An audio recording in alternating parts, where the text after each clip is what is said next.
Hello dear students, welcome to Indian Advance Studies. इस video में हम लोग एयरफोर्स कॉमन एडमिशन टेस्ट के बारे में डिस्कस करेंगे। एयरफोर्स कॉमन एडमिशन टेस्ट जो होता है वो काफ़ी इंपॉर्टेंट है अगर आप एफकेट में करियर बनाना चाहते हैं, इंडियन एयरफोर्स में जाना चाहते हैं। किस चीज़ के लिए? टेक्निकल और नॉन टेक्निकल के लिए।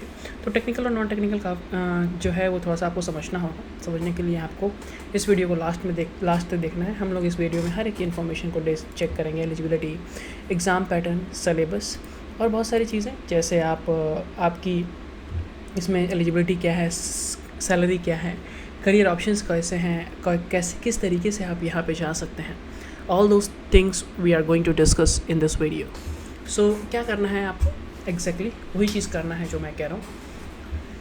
तो ये जो होता है, रिक्रूटमेंट निकलती है इंडियन एयरफोर्स की, जो इंडियन एयरफोर्स की द्वारा निकलती है एलिजिबल कैंडिडेट्स के लिए जो भी डिज़ायर हैं किस में जाने के लिए, फ्लाइंग और ग्राउंड ड्यूटी के लिए। ओके, ये एक ऐसी पोस्ट है जो आपको रिस्पेक्ट दिलाती है, ऑनर दिलाती है खुद के लिए, सोसाइटी के लिए। आप एक मदद करते हैं लोगों की, देश की मदद करते हैं। तो एफकेट एग्जामिनेशन जो होता है वो कितनी बार होता है साल में 2 बार होता है। ओके, मैं इसको ब्लू से रेड कर देता हूँ so that it will be more visible. अब यहाँ पे क्या है, ये कौन कंडक्ट करता है? ये कंडक्ट किया जाता है इंडियन एयरफोर्स द्वारा। Okay, IAF. हर साल मिलियंस ऑफ स्टूडेंट्स यहाँ पे जाते हैं, कोई नई बात नहीं है, पर सेलेक्ट बहुत कम लोग होते हैं। और ये कौन करता है, क्या कौन ज्वाइन करते हैं इसे? ज्वाइन करने के बाद इंडियन एयरफोर्स एकेडमी में आप जाते हैं। ओके, तो इंडियन एयरफोर्स ऑफिसर बनते हैं आप कमीशन होने के बाद। तो यहाँ पे पॉसिबिलिटी काफ़ी है फ्यूचर में कि आप अगर ये एग्जामिनेशन देंगे तो पहली बार 1-2 बार निराशा हो सकती है। पॉसिबिलिटी काफ़ी है पर ज़रूरी नहीं है, निराशा हाथ लगेगी ही लगेगी। तो यहाँ पे हम लोग सारी चीज़ें डिस्कस करेंगे। तो एग्ज़ामिनेशन का जो नाम है वो एफकेट है। इसे कंडक्ट किया जाता है इंडियन एयरफोर्स द्वारा। इसके लिए 2 जगह पे सिलेक्शंस होते हैं, टेक्निकल और नॉन टेक्निकल और gadget officers in flying branches के लिए। टोटल वैकेंसी 317 हैं इस साल, हर साल वेरी करती हैं ये। और ये साल में 2 बार होता है, तो आप एक बार नहीं दिए हैं अगली बार भी दे सकते हैं। एग्जामिनेशन लेवल नेशनल लेवल का कॉम्पिटिशन है, तो फ्यूचर में हम देखेंगे कि ये जो नेशनल लेवल के एग्जामिनेशन हैं और टफ होते जाएंगे, बिकॉज जैसे जैसे लोगों को मालूम चल रहा है इस चीज़ के बारे में और लोग इसमें अपना इंटरेस्ट दिखा रहे हैं और प्रिपरेशन कर रहे हैं और टाई हार्ड फैन हो चुके हैं ये एयरफोर्स के। ओके, तो यहाँ पे एप्लीकेशन मोड ऑनलाइन होगा और इस डेट को आप नेगलेक्ट कर दें बिकॉज ये हर साल अलग अलग डेट आती है। तो क्या होगा आपको कि यहाँ पे जो डेट है वो हर साल नहीं आती है, तो आपको जो डिस्क्रिप्शन में लिंक है वहाँ पे आप एग्जैक्टली चेक कर सकते हैं। पर एक चीज़ और मैं बता दूँ आपको कि अगर आप पर्सनलाइज कंसल्टेंसी चाहते हैं, आप वन-ऑन-वन कंसल्टेंसी चाहते हैं, बहुत ही नॉमिनल फीस में आप देखकर, अगर कोई भी करियर गाइडेंस चाहिए, आपको किसी चीज़ के बारे में जानकारी चाहिए, कोई भी एजुकेशन से रिलेटेड, डेफिनेटली आप हमें संपर्क कर सकते हैं। डिस्क्रिप्शन में लिंक है, वहाँ पे आप अपॉइंटमेंट बुक कर सकते हैं। एग्जामिनेशन मोड जो है, ऑनलाइन एग्जामिनेशन जो होगा वो CBT मोड यानी कंप्यूटर बेस्ड टेस्ट होगा। नंबर ऑफ़ क्वेश्चंस एफकेट में 100 क्वेश्चंस आते हैं, EKT में 50 क्वेश्चंस आते हैं। ओके, अब यहाँ पे बात कर लेते हैं लैंग्वेज एग्जामिनेशन की जो है वो इंग्लिश लैंग्वेज में होगी। रिटन टेस्ट, पहले क्या प्रोसेस होगा इसका? प्रोसेस जो होगा वो रिटन टेस्ट होगा, फिर AFSP टेस्ट होते हैं, फिर मेडिकल एग्जामिनेशन होता है।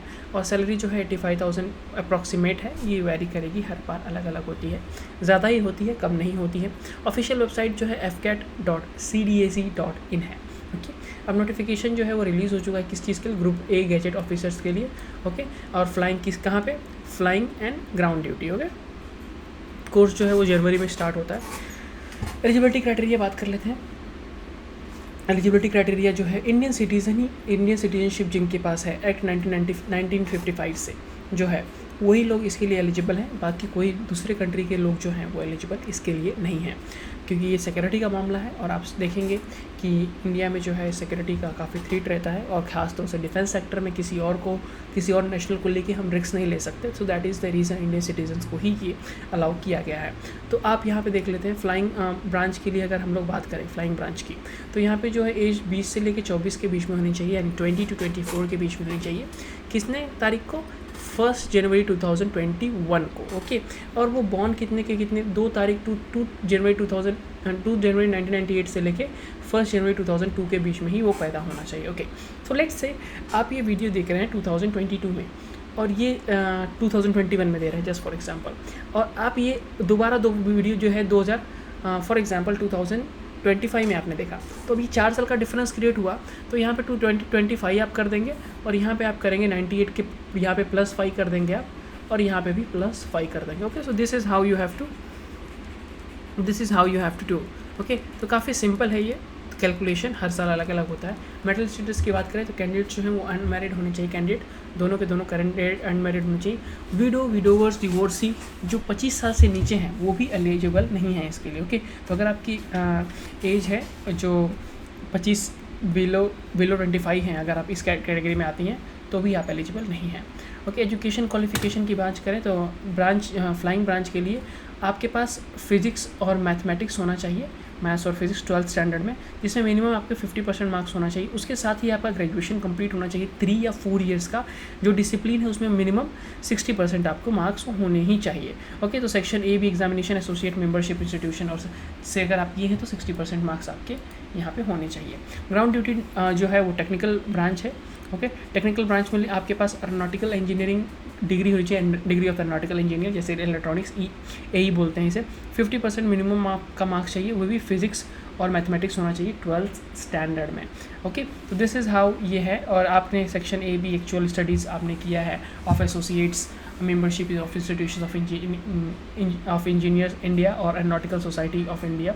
आपने ग्रेजुएशन किया है, ग्रेजुएट मेंबरशिप एग्जामिनेशन, आपके पास जो भी है इसमें से किसी भी कैटेगरी में आप आते हैं तो डेफिनेटली आपको यहाँ पे एलिजिबिलिटी मिलेगी। ग्राउंड में 2 चीज़ें होती हैं, आपको मैंने पहले ही बताया, एक टेक्निकल होता है, एक नॉन टेक्निकल होता है। तो ग्राउंड ड्यूटी में नॉन टेक्निकल जो होते हैं उनके लिए थोड़ी सी और उनको थोड़ी सी और छूट है। जैसे एडमिनिस्ट्रेशन एंड लॉजिस्टिक के लिए अगर आप जाना चाहते हैं तो 12th पास होना चाहिए आपके पास, 12th पास होना चाहिए और 3 ईयर्स की बैचलर डिग्री होनी चाहिए किसी भी डिसिप्लिन में। ओके, और मिनिमम 60% मार्क्स होना चाहिए। एजुकेशन डिपार्टमेंट में आप चाहते हैं तो आपके पास मास्टर्स कंप्लीट होना चाहिए। ओके, मास्टर्स कंप्लीट होना चाहिए आपका। ऑलराइट, सो यहाँ पे मास्टर्स डिग्री होनी चाहिए आपकी। और मास्टर किस में कंप्लीट किया होना चाहिए? आपने MBA किया है, MC किया है, या फिर MA MSc किया है in English, physics, mathematics, chemistry, statics, international relations, international studies, psychology, defence studies, IT management, journalism, science, mass communication, इसमें से किसी भी चीज़ में आपने किया है तो आप डेफिनेटली ये आप सबके लिए एलिजिबल हैं। ओके, तो यहाँ पे आपको क्या करना है, इन सारे चीज़ों में से किसी न किसी एक में आपका होना चाहिए और मिनिमम 50% मार्क्स आपके पास होने चाहिए। अब यहाँ पे बात कर लेते हैं अकाउंट्स के लिए। तो BCom ग्रेजुएट है, अगर आप 60% के लिए डेफिनेटली आप अप्लाई कर सकते हैं, बट कंडीशन ये है कि आपको फिज़िकली और मेंटली ये दोनों के दोनों आपके जो है वो तरह से फिट होने चाहिए। आप फिज़िकली मतलब क्या होता है? फिज़िकली मतलब आप शारीरिक रूप से फिट हैं, यानी पूरी तरह से शारीरिक रूप से स्वस्थ हैं, और मेंटली यानी मानसिक रूप से भी आप स्वस्थ हैं। ऑलराइट, तो यहाँ पे हम लोग इसके बारे में थोड़ा सा डिस्कस कर लेते हैं। तो यहाँ पे मेडिकल एग्जामिनेशन जो होता है वो 2 जगह पे होते हैं, 2 सेंटर्स हैं इसके। मेडिकल एग्जामिनेशन के 2 सेंटर्स दिए हैं। मेडिकल एग्जामिनेशन कहाँ पे होता है?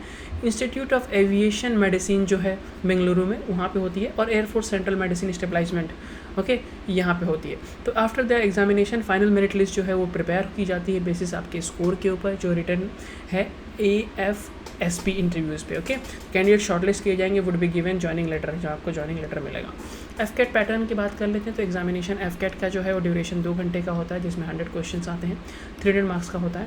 और EKT के लिए 45 मिनट्स का ड्यूरेशन होता है, 15 क्वेश्चन होते हैं, 100 मार्क्स आते हैं, जिसमें वर्बल एबिलिटी FCAT में, verbal ability, numerical ability, military aptitudes, और यहाँ पे टेक्निकल क्वेश्चन होते हैं कुछ, तो उसके बारे में भी थोड़ा सा हम लोग डिस्कस कर लेंगे। यहाँ पर verbal ability, numerical ability, reasoning, general awareness and military aptitude होता है।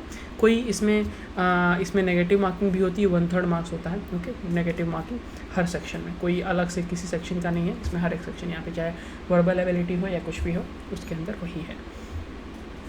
एक EKT में टोटल जो है क्वेश्चंस के बारे में यहाँ पे दिया गया। सिलेबस के बारे में बात कर लेते हैं। सिलेबस जो है वो डेफिनेटली आपका सिलेबस जनरल नॉलेज के लिए होगा। सेक्शन जो होगा वो history, polity, economics, geography, physics, chemistry, biology, current affairs के बेसिस पे होगा। वहीं सिलेबस रीजनिंग सेक्शंस के लिए होगा। Syllabus would be asked in the series of Venn diagrams of syllogism, blood relations, non verbal, verbal aptitude, quantitative aptitude sections होंगे। और यहाँ पे सैलरी की बात कर लें, सैलरी जो है वो कैंडिडेट को ट्रेनिंग फाइनल ईयर की ट्रेनिंग में जो होगा 56,100 होगा। वहीं लेवल 10 के पे मैट्रिक्स जो होंगे सेंट्रल पे कमीशन के साथ वो होगा 56,100 से लेकर 1,10,700। उसके साथ साथ आपको मिलिट्री सर्विस जो है 15,500 रुपये मिलेगा। वहीं पर एडिशनल अलाउंस आपको मिलेंगी, जैसे फ्लाइंग ब्रांच के लिए 11,250 रुपीज़ पर मंथ एक्स्ट्रा मिलेंगे। टेक्निकल ब्रांच ऑफिसर्स के लिए 2,500 एक्स्ट्रा मिलेंगे। Addition of this officer also entitle with month allowance आपको क्या मिलेगा, TADA मिलेगा, चिल्ड्रन एजुकेशन मिलेगा अलाउंस, रेशन मनी अलाउंस, ये सारी चीज़ें आपको मिलेंगी। अब यहाँ पे जो होगा सिलेक्शन प्रोसेस वो काफ़ी सिंप्लीफाइड फॉर्मेट में यहाँ पे मैं 2-3 चीज़ में बताऊँगा। पहला होगा आपका रिटन टेस्ट, ओके, यहाँ पे हो गया आपका रिटन टेस्ट। उसके बाद आपका होगा FCAT selection, FCAT final selection होंगे, एंड देन लेटर ऑन ये रिटन टेस्ट के बाद होता है आपका यहाँ पे इंटरव्यू होता है, एंड देन आपके फाइनल सिलेक्शंस होते हैं। सो दिस इज़ हाउ ये पूरा प्रोसेस होता है। डेफिनेटली आपको कोई डाउट होगा आप मुझे कमेंट करें, या फिर आप 1-on-1 कंसल्टेंसी कर सकते हैं। 1-on-1 कंसल्टेंसी के लिए आपको बहुत नॉमिनल फीस देना होगा, लेकिन आपके क्लियर पिक्चर्स होंगे, आपका गोल क्लियर होगा। अगर आपको ऐसा लगता है कि मैंने आपको थोड़ी भी हेल्प की है, डेफिनेटली आप इस चैनल को सब्सक्राइब करें, वीडियो को ज़रूर लाइक करें।